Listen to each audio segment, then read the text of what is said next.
हेडलाईन्सचे प्रायोजक आहे NBC bearings, लांब पळण्यासाठी।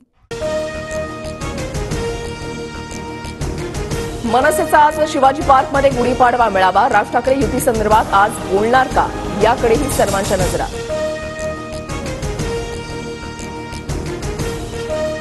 मनसे युतीमध्ये आली तर आनंदच, समविचाराचे एकत्र आले पाहिजेत, शिवसेनेचे उमेदवार श्रीकांत शिंदे यांची अंबरनाथमध्ये प्रतिक्रिया। मुंबईमधल्या शिवालयमध्ये आज महाविकास आघाडीची संयुक्त पत्रकार परिषद। उद्धव ठाकरे, जयंत पाटील, नाना पटोले उपस्थित राहणार। जागा वाटपाचा तिढा आज सुटण्याची शक्यता। भाजपचे उमेदवार कपिल पाटलांच्या प्रचारार्थ आज भिवंडीमध्ये प्रचार सभा। उपमुख्यमंत्री देवेंद्र फडणवीस प्रचार सभेला संबोधित करणार। धनंजय सावंतांची कार्यकर्त्यांसोबत, मुख्यमंत्री शिंदेंसोबत भेट। युतीमध्ये निवडणूक लढताना काही मतदारसंघ इकडचे तिकडे होतात, शिंदेंकडून धाराशिवमधल्या कार्यकर्त्यांची समजूत काढण्याचा प्रयत्न।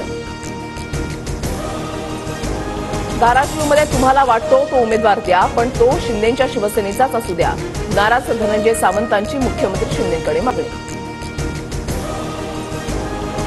डोंबिवलीमध्ये गुढीपाडव्याचा उत्साह, ढोल ताशांच्या गजरामध्ये श्री गणेशाच्या पालखीला सुरुवात। पारंपरिक वेशामध्ये नागरिक सहभागी। काँग्रेससोबत नकली शिवसेना, चंद्रपूरमधल्या सभेमध्ये पंतप्रधान मोदींची उद्धव ठाकरेंसह काँग्रेसवर टीका। नकली शिवसेना तुमच्यासोबत, त्यामुळे तुम्हाला आमच्यावर बोलावं लागतंय, ठाकरे गटाच्या अरविंद सावंत यांचं पंतप्रधान मोदींना प्रत्युत्तर। मुख्यमंत्री एकनाथ शिंदे बाळासाहेबांचा विचार पुढे नेत आहेत, याचा अभिमान, पंतप्रधान मोदींकडून एकनाथ शिंदेंचं कौतुक।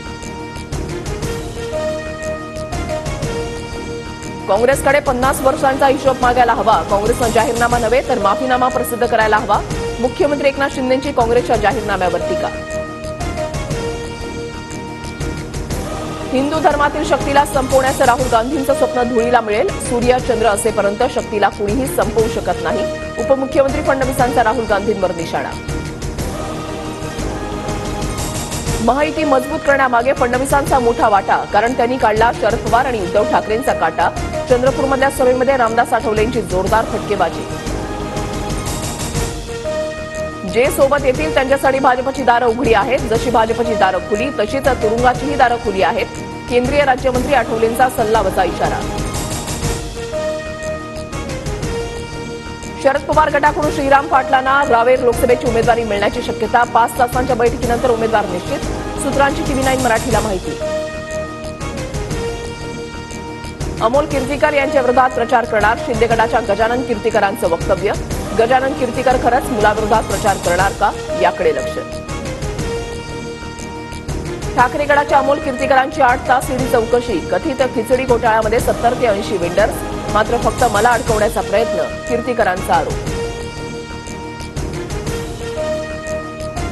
पुढील 3 दिवस राज्यामध्ये हलक्या सरींचा अंदाज, मराठवाडा, विदर्भ आणि मध्य महाराष्ट्रामध्ये तुरळक ठिकाणी सोसाट्याच्या वाऱ्यासह हलक्या पावसाची शक्यता।